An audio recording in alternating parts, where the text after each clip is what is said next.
Hello everybody, Assalamu alaikum. How are you? Hope you are safe and sound by the grace of Almighty. We the teachers and students have been away from classroom activities for a long time due to COVID-19. Let a lot of thanks to the Honorable Ministry of Education and to the principal of our college who have taken the initiative to take online classes during this pandemic. In my previous class, I spoke before you about the right forms of verb. Consequently, today I am going to discuss before you about the same topic. I believe this discussion will be much more benefited for you, as today I am going to discuss some easy rules of using the right forms of verbs in a sentence. You have to follow the rules very attentively to gain success in case of using right forms of verbs in a sentence. Normally, we have to use different forms of verbs in a sentence in case of using right forms of verbs. The forms of verbs are known as present form or V1, first form or V2, first participle form or V3, ing form or V4, S by S form or V5. আমরা সাধারণত right forms of verb করার ক্ষেত্রে ভার্বের বিভিন্ন form ব্যবহার করতে হয়। Present form যেটাকে আমরা V1 নামে চিনি, ফার্স্ট ফর্ম যেটাকে আমরা V2 নামে চিনি, ফার্স্ট পার্টিসিপল ফর্ম যেটাকে আমরা V3 নামে চিনি, আইএনজি ফর্ম যেটাকে আমরা V4 নামে চিহ্নিত করতে পারি, এস বাই এস ফর্ম এটাকে আমরা V5 নামে চিহ্নিত করতে পারি। আজকে আমরা present form, first participle form এবং আইএনজি ফর্ম কোথায় কোথায় ব্যবহৃত হয় সেই সংক্রান্ত কিছু সহজ নিয়ম কানুন তোমাদেরকে প্রণয়ন করব। Let's have a look at the board. Use of V1 or present form. Here in this rule, you have to follow attentively. To এর পরে V1 বা present form হবে, modal auxiliary এর পরে V1 হবে, do does did এর পরে V1 হবে, let make here there এর পরে V1 হবে, had better had rather would rather এর পরে V1 হবে। অর্থাৎ to modal auxiliary, do does did, let make here there, had better had rather would rather এই শব্দগুলোর পরে যদি আমরা কোনো ভার্ব পেয়ে থাকি সেক্ষেত্রে সেই ভার্বের প্রেজেন্ট ফর্ম ব্যবহৃত হবে। এক্সাম্পল স্বরূপ তোমরা খেয়াল করতে পারো, এখানে he went to Kumilla to buy a shirt. Here in this sentence you see the word in the bracket is buy, and as you know, to is always followed by V1, so we have to write buy as a correct answer. অর্থাৎ যেহেতু আমরা এখানে দেখেছি two এর পরে ভার্বের present form হবে, তাই এখানে বাই শব্দটি সরাসরি বাই হিসেবে বসবে, অন্য কোনো পরিবর্তন হবে না। শিক্ষার্থী বন্ধুরা, আমরা প্রায় একটা জিনিস খুব ভুল করে ফেলি যখন রাইট ফর্মস অফ ভার্বের ব্যবহারে আমরা নিজেদেরকে মনোনিবেশ করতে যাই। প্রায় আমাদের একটা ভুল হয়, সেটা হচ্ছে কি, যখন আমরা দেখি যে ব্র্যাকেটের ভার্ব যেটাকে আমরা পরিমার্জন করতে হবে, সেক্ষেত্রে আমরা প্রায় মনে করি যেহেতু ব্র্যাকেটে একটা ভার্ব দেওয়া আছে অর্থাৎ এই ভার্বটিকে অবশ্যই কোনো না কোনোভাবে কি পরিবর্তন করতে হবে, কিন্তু আসলে সব ক্ষেত্রে কিন্তু পরিবর্তন সাধিত হয় না। যেমন এখানেই দেখা গেছে কি, টু যেহেতু আমরা জানি টু এর পরে ভার্বের প্রেজেন্ট ফর্ম হবে, তাই এখানে ব্র্যাকেটের ভার্ব যেভাবে আছে আমাদের আনসারটাও ঠিক সেভাবেই হবে, অর্থাৎ টু এর পরে সবসময় ভার্বের প্রেজেন্ট ফর্ম বসবে। তার মানে হচ্ছে এই ভার্বের প্রয়োগের সময় আমাদেরকে খেয়াল রাখতে হবে যে সমস্ত জায়গায় ভার্বের প্রেজেন্ট ফর্ম ব্যতীত অন্য কোনো ফর্ম ব্যবহৃত হবে না, সেই সমস্ত ক্ষেত্রে আমাদের মনে যাতে কোনো ধরনের পরিবর্তন করার মতো প্রয়াস না আসে। তারপরে দেখো 2 নম্বর সেন্টেন্সে দেখো, you should obey your parents. ব্র্যাকেটের ভার্বটা কি? ওবে, অর্থাৎ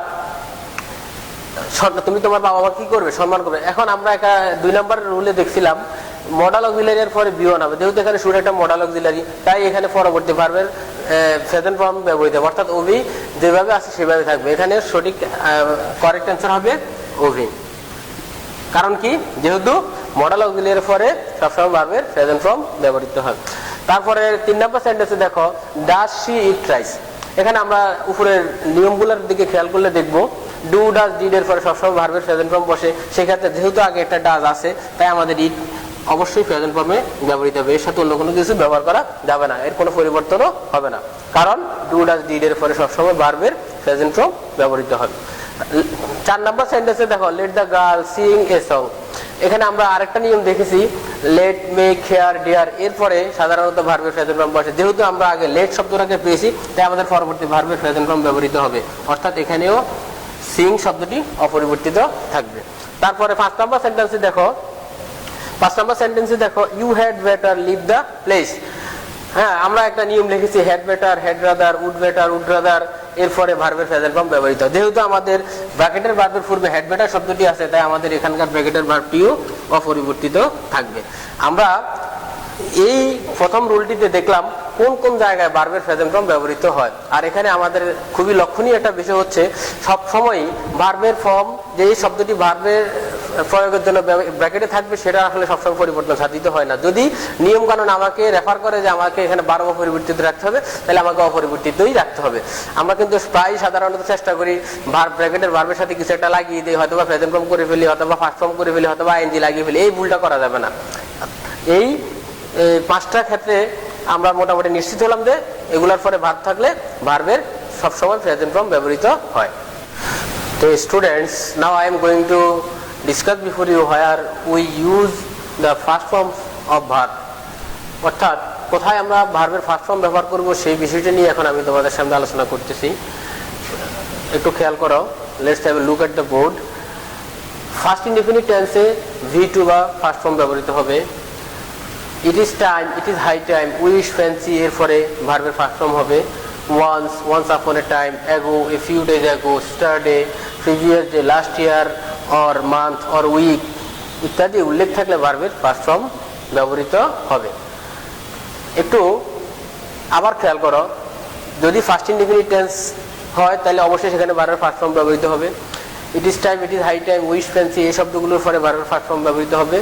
once, once upon a time, ago, a few days ago, yesterday, previous day, last year, month, week এই শব্দগুলো যেহেতু অতীত নির্দেশক তাই এগুলোর বেলায় ভার্বের ফার্স্ট ফর্ম ব্যবহৃত হবে।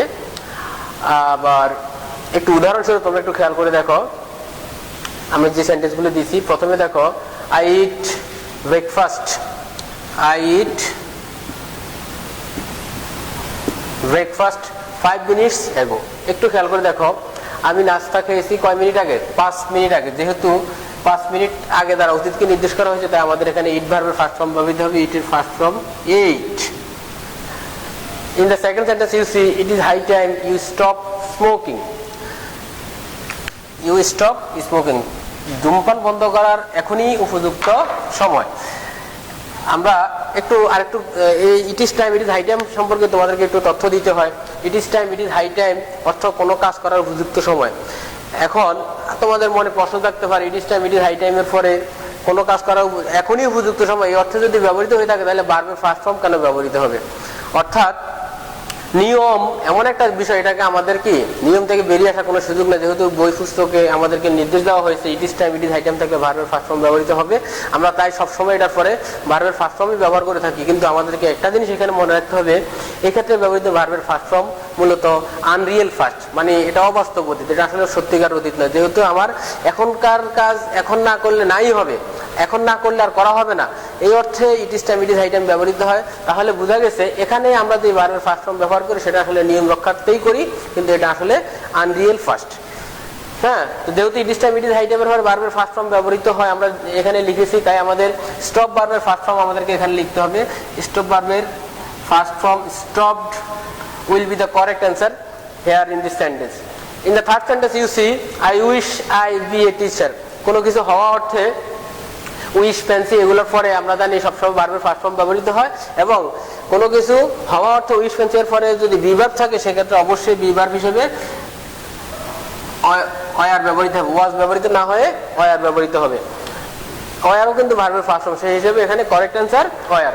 আমাদের এখানে খেয়াল রাখতে হবে উইশ, ফ্যান্সি এই শব্দগুলোর পরে যদি ব্র্যাকেটের ভার্ব হিসেবে বি এর নাম দেওয়া থাকে, বি দেওয়া থাকে, সেক্ষেত্রে আমাদেরকে অবশ্যই ওই জায়গায় ওয়ার লিখতে হবে, কোনো অবস্থাতে ওয়াজ লেখা যাবে না। In the fourth sentence you see she dream a sweet dream last night. এখানে লাস্ট নাইট শব্দটি যেহেতু এই সেন্টেন্সে আছে তাই আমাদেরকে ড্রিম ভার্বের ফার্স্ট ফর্ম ব্যবহার করতে হবে। ড্রিম ভার্বের ফার্স্ট ফর্ম হচ্ছে dreamed. Here dreamed is the correct answer in this sentence. Dear students, Now I am going to discuss before you about the use of V3 or first participle in a sentence. অর্থাৎ ভার্বের first participle কোথায় কোথায় ব্যবহৃত হবে এখন আমি তোমাদেরকে সেই জিনিসটা দেখাচ্ছি। একটু মনোযোগ দিয়ে খেয়াল করো। প্রথমে লিখলাম হ্যাজ, হ্যাভ, হ্যাড, হ্যাভিং থাকলে তারপরে ভার্বের ফার্স্ট পার্টিসিপল ব্যবহার করতে হবে। মডাল প্লাস বি এর পরে ভার্বের ফার্স্ট পার্টিসিপল ব্যবহার করতে, অর্থাৎ মডাল ভার্বের সাথে যদি বি থাকে তাহলে পরবর্তীতে যে ভার্বটা আসবে তার ফার্স্ট পার্টিসিপল ব্যবহার করতে হবে। তারপরে দেখো বি, বিন, বিং, গেট, গট এরপরে সবসময় ভার্বের ফার্স্ট পার্টিসিপল ব্যবহার করতে হবে।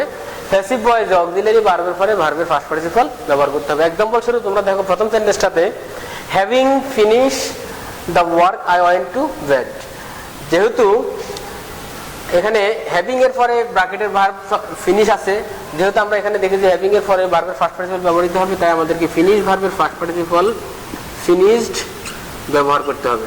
তারপরে দেখো 2 নম্বর সেন্টেন্সে দেখো he has to do the sum. আমরা জানি এখানে আমরা লিখেছি হ্যাজ, হ্যাভ, হ্যাড এর পরে ভার্বের ফার্স্ট পার্টিসিপল ব্যবহৃত হয়, তাই এখানে ডু ভার্বের first participle done will be the correct answer. তারপরে 3 নম্বর সেন্টেন্সে দেখো I got my mobile repair nicely. একটু খেয়াল করো এখানে আমাদের নিয়মের মধ্যে লেখা আছে গেট গট এর পরেও কিন্তু ভার্বের ফার্স্ট পার্টিসিপল পড়ে, যেহেতু আমাদের এখানে সেন্টেন্সের আগে আমরা গট শব্দটি পেয়েছি, তাই আমাদের এখানে ব্র্যাকেটের ভার্বের first participle repaired will be the correct answer here in this sentence. 4 নম্বর সেন্টেন্সে একটু খেয়াল করো the news will be publish tomorrow. একটু খেয়াল করো মডাল প্লাস বি থাকলে আমরা জানি পরবর্তী ভার্বের ফার্স্ট পার্টিসিপল ব্যবহৃত হয়, তাই আমাদের এখানে পাবলিশের ফার্স্ট পার্টিসিপল পাবলিশড ব্যবহার করতে হবে। 5 নম্বর সেন্টেন্স একটু খেয়াল করো এই smartphone is being used by her, যেহেতু আমরা জানি বিং এর পরেও ভার্বের ফার্স্ট পার্টিসিপল ব্যবহৃত হয়, তাই এখানে ইউজের স্থলে used will be the correct answer. 6th sentence you see every year Pohela Boishakh celebrate on 14th April. প্রত্যেক বছর 14ই এপ্রিল পহেলা বৈশাখ উদযাপন করা হয়। পহেলা বৈশাখ কখনোই নিজে নিজে উদযাপিত হতে পারে না, আমরা পহেলা বৈশাখকে উদযাপন করি। যেহেতু আমাদের এখানে সাবজেক্ট এর কর্ম সাবজেক্ট নিজে সম্পাদন করতে পারে না, তাই আমাদের এখানে সেন্টেন্স প্যাসিভ আছে, তাই আমাদের উত্তর প্যাসিভ লিখতে হবে। তাই আমাদেরকে লিখতে হবে present indefinitive passive is celebrated, is celebrated. Subject যখন নিষ্ক্রিয় থাকে, সাবজেক্ট যখন নিজের কর্ম নিজে করতে পারে না, সেই সেন্টেন্স প্যাসিভে পরিগণিত হবে, সেক্ষেত্রে আমরা প্যাসিভের রুল ইউজ করতে হবে। প্রিয় শিক্ষার্থীরা, এখন আমরা শিখবো ভার্বের সাথে আইএনজি কোথায় কোথায় ব্যবহার করতে হবে। তোমরা একটু খেয়াল করো, প্রথমে আমি লিখেছি প্রিপোজিশনের পরে ভার্ব প্লাস আইএনজি হবে। ব্র্যাকেটে একটা কথা উল্লেখ আছে, একটু খেয়াল করো, টু ব্যতীত, অর্থাৎ টু ব্যতীত সকল প্রিপোজিশনের পরে ভার্বের সাথে আমরা আইএনজি যোগ করব। 2 নম্বরে দেখো ভার্ব দিয়ে সেন্টেন্স শুরু হলে ভার্বের সাথে আইএনজি যোগ করতে হয়। 3 নম্বরে একটু খেয়াল করো একই সেন্টেন্সে দুটি ভার্ব থাকলে দুটি ভার্বের সাথে আইএনজি ব্যবহৃত হবে। 4 নম্বরে দেখো mind, would you mind, can not help, could not help, এই শব্দগুলোর পরে যদি কোনো ভার্ব আসে সেই ভার্বের সাথে অবশ্যই আইএনজি যোগ করতে হবে। 5 নম্বরে দেখো ফ্রেজাল টু, যেমন with a view to, look forward to, in addition to, accustom to, prefer to, এর পরে ভার্বের সাথে আইএনজি যোগ করতে হবে। এইখানে ফ্রেজাল টুর ব্যাপারে একটু তোমাদেরকে কথা বলতে হয়। টু যদি কোনো ফ্রেজের অংশ হয়, অর্থাৎ টু যদি কোনো ফ্রেজের অংশ হয়, সেক্ষেত্রে টু এর পরে ভার্বের সাথে আইএনজি যোগ করা যায়। টু যদি ফ্রেজের অংশ না হয়, স্বাভাবিকভাবে ব্যবহৃত হয়, তখন অবশ্যই সবসময় ভার্বের প্রেজেন্ট ফর্ম ব্যবহার করতে হবে। আমরা উদাহরণের দিকে একটু খেয়াল করি।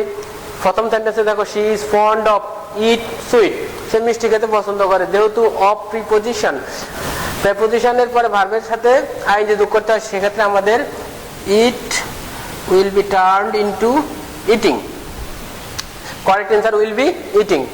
In the second sentence you see would you mind open the door, as we know would you mind followed by the verb with ing, so we have to write opening in case of open. In the third sentence you see I saw him play football, as we have saw as the first verb in the sentence and play as the second verb in the sentence, so we have to write playing in case of play. যেহেতু আমরা এখানে দুইটা verb পেয়েছি, play স একটি verb, play আরেকটি verb, আমরা জানি একই সেন্টেন্সে দুটি ভার্ব থাকলে দুটি ভার্বের সাথে আইএনজি যোগ করতে হয়। 4 নম্বর সেন্টেন্স হবে she is addicted to smoke. এখানে আমরা একটু ফ্রেজাল টুর কথাটা বলেছিলাম, with a view to, look forward to, in addition to, accustom to, prefer to. হ্যাঁ, এডিক্টেড টু এরপরে ভার্বের সাথে কি যোগ করতে হয়, আইএনজি যোগ করতে হয়। সো আমাদেরকে এখানে লিখতে হবে smoking. Smoking will be the correct answer. Dear learners, আজ আমি তোমাদেরকে কোথায় ভার্বের প্রেজেন্ট ফর্ম, কোথায় ফার্স্ট ফর্ম, কোথায় ফার্স্ট পার্টিসিপল ফর্ম এবং কোথায় ভার্বের সাথে আইএনজি যোগ করতে হয় সেই জিনিসটি সম্পর্কে সুন্দরভাবে দেখানোর চেষ্টা করেছি।